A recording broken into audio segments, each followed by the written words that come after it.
Hola amigos, bienvenidos a su programa Unidos en un mismo espíritu, extendiendo juntos el reino de Dios. Y esta noche tenemos una visita muy importante en nuestro programa, directamente desde la heroica Cárdenas, Tabasco. Está Brendy Contreras, que trae un testimonio impactante. ¿Y sabes algo? No te lo puedes perder.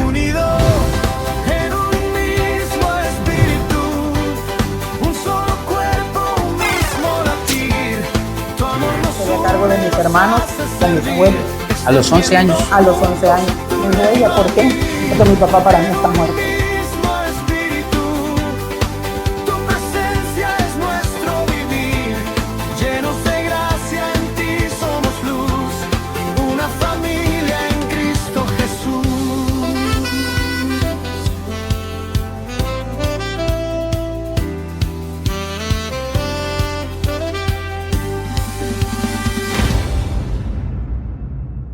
Muy bien, pues antes de comenzar y hablar del gran ministerio que Dios les ha puesto y cómo Dios los ha llevado a otro nivel espiritual, me gustaría comenzar con una pregunta que siempre le hago a mis invitados, y es que nos platiquen un poco de quién era Brendy de niña. ¿Cómo fue la vida de Brendy? ¿Qué recuerdas, Brendy? Pues, bueno, yo vivía con mis abuelos paternos, los padres de mi mamá. Mi papá vivía aquí en la ciudad de Villahermosa y mi mamá vivió un tiempo en Cárdenas.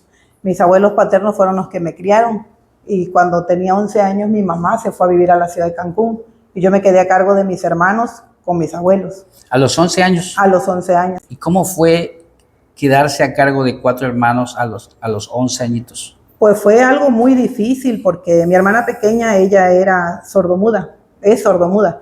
Entonces, un bebé de 9 meses que no escucha, que no habla, difícil para entenderlo. Yo a veces, mi hermanita se enfermaba en las noches, vómitos, y yo tenía que pues hacer la función de la mamá, limpiarla, lavarle toda su ropa. Y cuando yo iba a la escuela, iba yo a entrar a la secundaria, y venía de la escuela a cuidar a mi hermanita. Yo hacía mi tarea cuidando a mi hermana más chiquita. Wow. Tuvimos mucha carencia económica, pero a pesar de eso, mis abuelos trataron de darnos pues lo mejor que ellos podían. Pero también, pues, en el caso de mi familia, pues, habían cosas anómalas. Uh-huh. Mi abuelita era practicante del espiritismo. Wow. Uh-huh. Entonces fue algo que nosotros vimos desde muy pequeños. Y lo vimos como algo, pues, normal. Ok. Entonces yo tengo una tía que ella es cristiana. Ella ha sido cristiana toda su vida, alejada de este mundo, de esas prácticas, ¿no? Y mi tía vive en Puebla ahora. Ella toda su vida ha sido cristiana. Entonces, pues, ella nos llevaba a la iglesia, nos hablaban del Señor, pero hasta ahí nada más. No hubo un encuentro, no hubo nada más. Entonces, mi abuelita un día decide apartarse de ese camino, uh-huh, y empezó a llegar a la iglesia y nos llevaba al templo. Literalmente nos llevaba obligados, ¿no? Sí, a esa edad, ¿no? A esa edad, ajá, sí. Nos llevaba, pues, teníamos que ir obligados y, pues, nunca pasó a más. Hasta ahí quedó. Yo en mi casa oraba, enseñé a mis hermanos a orar en lo que podía, acostados en nuestra cama, tapados con nuestra colcha. Pues, Señor, cuídanos, bendícenos, y hasta ahí. Ellos se bautizaron, se bautizó mi abuelita, se bautizó mi abuelito, y iban a la iglesia, pero nosotras pues ya no íbamos. Yo ya entré a la prepa, pasé a la universidad y me fui alejando. ¿Qué eventos pasaron en tu vida que golpearon tu vida? Pues, por ejemplo, un evento muy fuerte que yo tuve fue cuando cumplí 15 años. Uh-huh. Mi mamá me insistía en que quería hacerme una fiesta. Entonces venimos acá, que mi papá me comprara el vestido, y cuando ya estuvimos ahí no me lo quiso comprar. Entonces eso a mí me causó un daño tremendo, y yo recuerdo que yo dejé a mi papá en la puerta de las galas, uh-huh, y le dije, ¿me lo vas a comprar o no? Y me dijo, no. Entonces yo me fui, lo dejé a mi papá parado ahí, y yo recuerdo que yo le dije a mi mamá, yo te dije que yo no quería nada, no quería yo fiesta, no quería nada, pero tú me estás obligando. Sí. Entonces me acuerdo que me dijo ella, yo te voy a comprar el vestido, y yo le dije, yo no lo quiero, ya no lo quiero. Y fuimos a una tienda y le dije, si me vas a comprar el vestido va a ser el que yo quiera. Sí, me dijo, y me acuerdo que yo elegí un vestido negro. Wow. Sí, y ella me dijo, ¿por qué quieres ese vestido negro? Porque yo hoy estoy de luto, le dije. Me dijo ella, ¿por qué? Porque mi papá para mí está muerto, le dije. Wow. Ya eran como varias cosas que ya habían pasado entre mi papá y yo, y eso fue como que una ruptura. Me acuerdo que mi mamá todavía me obligó a ir a buscar unas zapatillas que él me había comprado, las fui a buscar y le pregunté en la puerta de su casa, ¿vas a ir a la fiesta, sí o no? Y me dijo, no puedo, yo tengo que trabajar. Y le dije, bueno, está bien. Y me dijo mi mamá, voy a invitar a tus tíos, hermanos de mi papá. Y yo le dije, no quiero ver a nadie de esa familia aquí. Si vienen, no voy a salir. Y efectivamente no los invitó mi mamá. Pasaron 9 meses para que mi papá y yo volviéramos a hablar. Él iba, pero yo no salía. Y mi corazón se fue llenando de mucho resentimiento, tanto contra mi papá, contra mi mamá. Pero tenía yo 15 años y no lo podía entender. Yo era muy rebelde, me salía de la escuela, me les escapaba, reportes, mandaban a llamar a mi papá y yo sentía que esa era la única manera que él me hiciera caso. Yo decía, si yo no me porto bien, mi papá va a venir. Y pues siempre hablaba conmigo. Entonces yo era la manera en que él viniera y hacía de todo para que me reportara. Eso es muy común en los adolescentes. A esa edad, la rebeldía es como un grito de auxilio. Es un grito de atiéndeme, ponme atención, estoy gritando que necesito ayuda. ¿Y eso es lo que pasaba contigo? Sí, eso es lo que pasaba conmigo, pero pues a esa edad uno no entiende. Bueno, pasas de la secundaria y vas a la preparatoria. ¿Cómo te fue en la prepa? Pues en la prepa no me fue muy bien tampoco. No me fue bien porque pues yo no me portaba bien. En realidad, por más que me lo dijeran, yo no me portaba bien. Entré a la prepa, llegaba yo en la tarde y yo me escapaba. Me escapaba de la escuela, me brincaba la barda con mis amigos y nos íbamos a casa de un compañero a tomar cerveza. Allá luego chicle y vámonos a cada quien a su casa, ¿no? Y normalmente me escapaba unas 2 o 3 veces entre la semana. Entre la semana. Ajá. Okay. Recuerdo muy bien que cuando yo llegué al tercer semestre de la prepa reprobé 5 materias.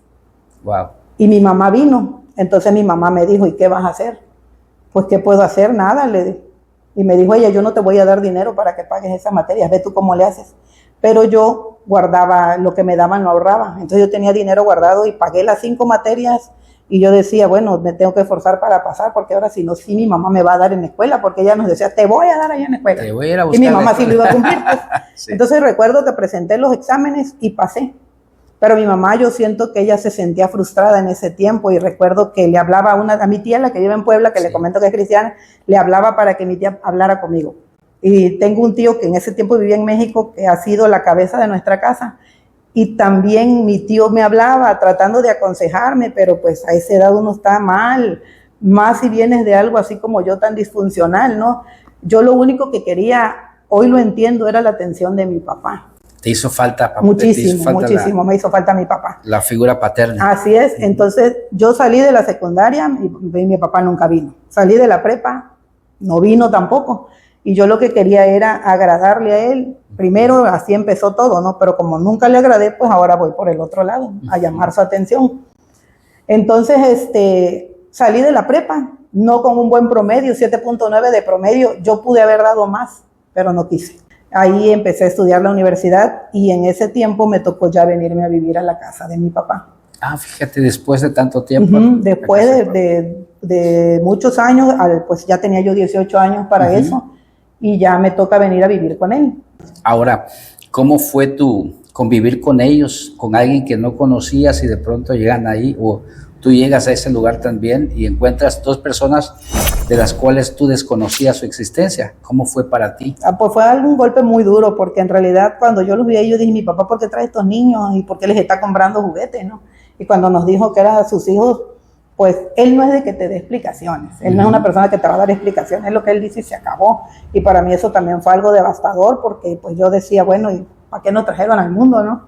A nosotras. Claro. Entonces sí es algo difícil lo que fuimos viviendo y verdaderamente hasta ahorita no le puedo ni explicar cómo fue que lo procesamos hasta que llegamos a vivir juntas, mi hermana más grande y yo, y en lugar de edificarnos agarramos la borrachera juntas. Porque nos escapábamos de la casa de mi papá para ir a tomar las 2. Sí, y mi papá nunca se enteró de que nos escapábamos ni de todas las loqueras que hacíamos ahí, porque no nos comportábamos ninguna de las 2. Y recuerdo que yo tuve una experiencia paranormal ahí, algo muy aterrador para mí realmente. Ya tenía como 2 años aproximadamente viviendo ahí, y una noche empezamos a platicar mi hermana y yo, y ella me empezó a decir de que ellos jugaban la cuija y cosas así, ¿no? Yo, bueno, ahí está. Yo me acuerdo que yo estaba haciendo una tarea cuando de repente levanto la mirada y la miro directamente a sus ojos y yo sentí algo horrible dentro de mí. Algo horrible. Lo que yo vi en sus ojos fue tan espantoso que me paré de la silla y me fui. Y yo no entendía lo que me había pasado en ese momento. Recuerdo que al siguiente fin de semana, un domingo, yo llegué a la casa de mi papá Mi papá estaba trabajando y mi hermana ese día no llegó. Ella viajaba de las Chuapas. Entonces, pues yo me acosté. Y ya ella llegó más tarde, como a las 11 de la noche, platicamos y yo dije, ya me voy a dormir, estoy cansada. Yo dormía con la cabeza hacia este lado y ella dormía hacia la cabeza al otro lado y teníamos una ventana enfrente. Entonces yo me tapé y de repente empecé a sentir que algo me estaba aruñando mi brazo. Y yo dije que Raquel se llama mi hermana, es que Raquel me ha de querer jugar una broma. Y no hice caso. Pero cuando empecé a sentir que el brazo se me calentaba, pues yo me volteé. Y me quito la colcha y veo que no había nada.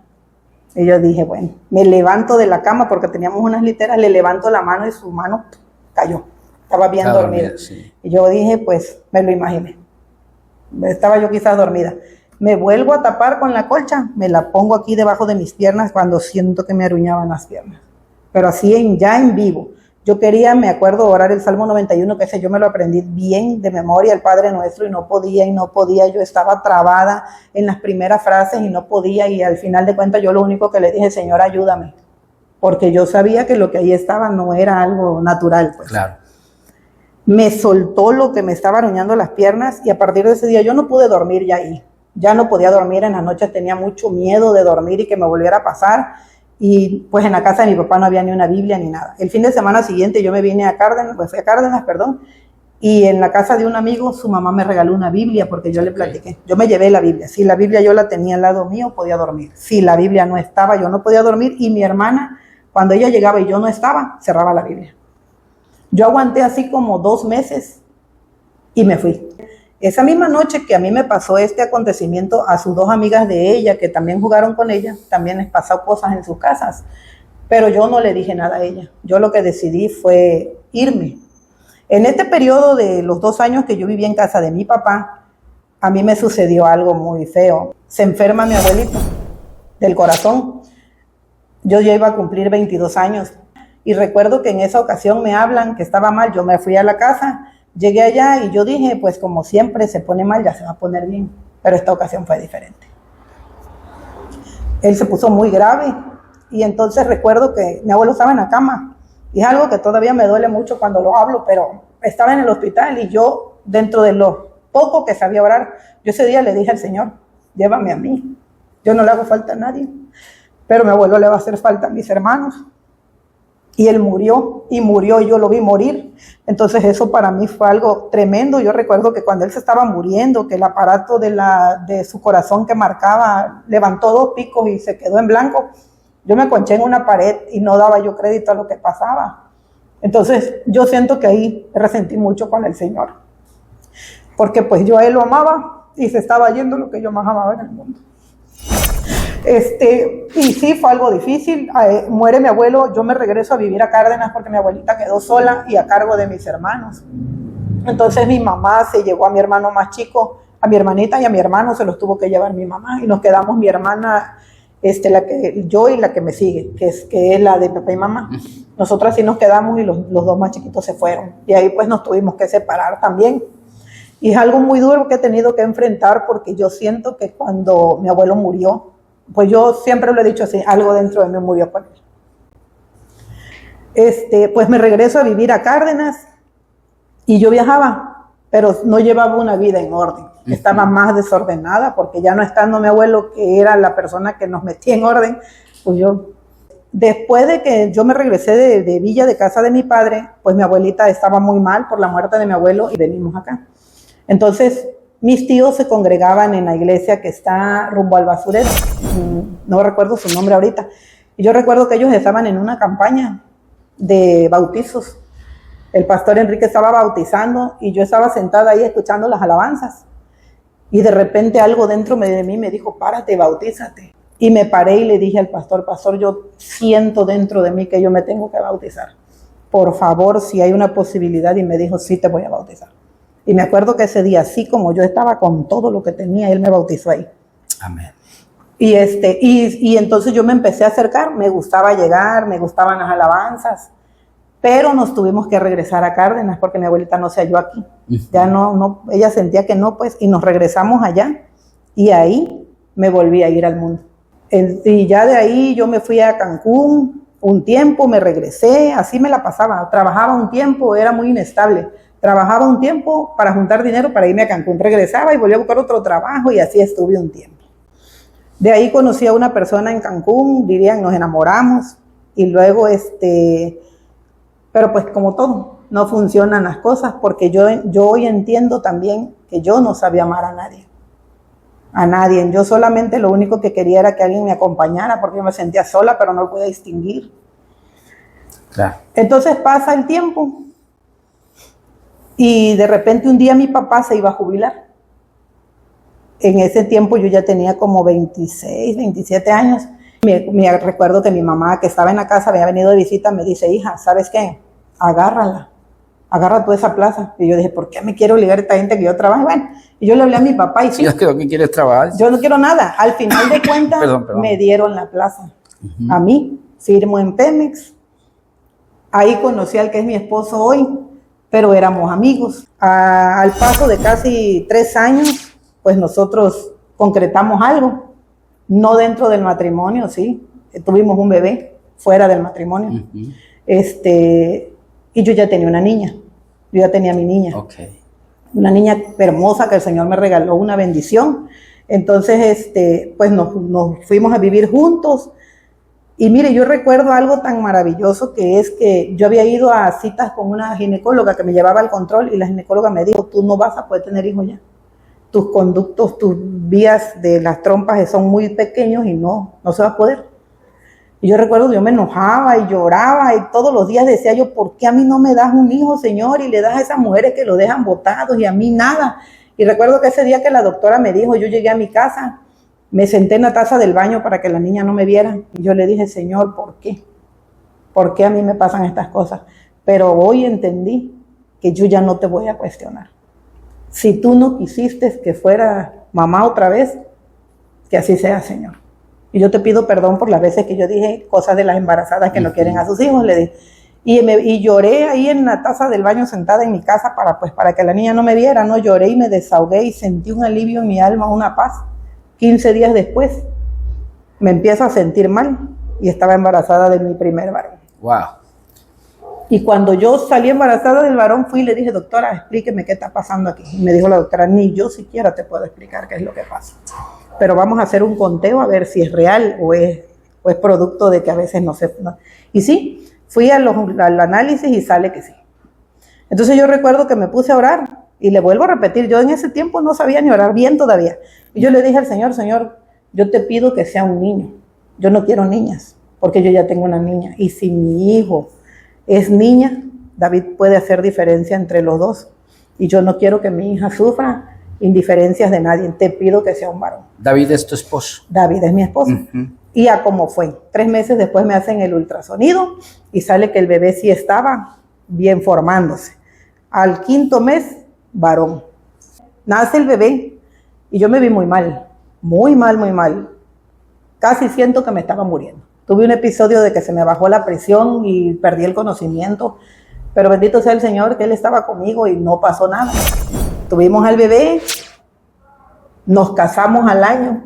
3 años exactamente habían pasado, me vuelvo a sentir mal, me hago la prueba y embarazo. Fuimos a hacernos ultrasonidos, y ahí tuvimos algo que el bebé según no se había desarrollado, no hubo latido. Entonces fui al hacerme el grado porque pues médicamente me dijeron que no iba a haber bebé, pero adentro de mí algo me decía que no estaba bien algo, yo sentía como, no sé, como un luto, como que yo hubiera perdido algo. Así fue por muchos años, yo no dije nada, pero eso yo lo tenía guardado. 6 meses después del grado, vuelvo a quedar embarazada. Entonces se desarrolla el bebé. Cuando estábamos de nueva cuenta, yo le dije al Señor, Señor, por favor, que no sea una niña. Ya me bendijiste con él, que sea un niño. Nos hacen la prueba, niño otra vez. Y yo feliz y contenta. Pasaron los 9 meses del embarazo, todo normal. Y el día que el bebé iba a nacer, tuvimos unas complicaciones muy graves. Yo perdí mi matriz, me estaba desangrando y mi hijo no podía respirar bien, tuvo síndrome de aspiración al meconio. Yo me tuve que quedar en Cárdenas y mi esposo consiguió una ambulancia para llevar al bebé a Villa, internarlo a terapia intensiva. Entonces, no habían donantes para mí, yo soy un tipo de sangre pues rara, A positivo, y no habían donantes y yo estaba baja de hemoglobinas. Entonces me dijo el doctor que no me podían dar de alta, pero mi bebé estaba allá en Villa. Me acuerdo que ese día me habló mi suegra. Al día siguiente de la operación me habló mi suegra y me dice, tienes que venir, la doctora, la neonatóloga dice que tienes que venir, que el niño necesita escucharte. Y yo decía, ¿y cómo voy? ¿Qué hago, no? Porque es entre mi vida o la vida de mi hijo. Me acuerdo que yo le vi a mi esposo y le dije, ven a buscarme. Y me dijo, él, es que tú no puedes viajar, ven a buscarme o me voy en el camión. Le dije. Y le dije al doctor, deme de alta, doctor. Y me dijo, no te puedo dar de alta, deme de alta porque me voy. Le dije. Mi hijo está grave y si se muere no lo voy a poder ver. Yo recuerdo que mi esposo me vino a buscar y el tramo de Cárdenas aquí a Villahermosa, yo lo sentí que fue el camino más largo de mi vida. Cuando llegué al hospital, mi papá me estaba esperando con una silla de ruedas, me llevaron a la unidad de UCI donde estaba el bebé. Y yo le pregunté a la enfermera, ¿y cuál es mi bebé? Entre los bebés que están ahí, ¿no? ¿Cuál es el mío? Y me dijo, el más grande, señora. Era un bebé que si lo veíamos físicamente, no se veía enfermo, pero por dentro. Y yo recuerdo que yo fui a donde estaba el bebé, lo cargué, el niño tenía muchas mangueras puestas en sus pies, en su ombligo, en la boca.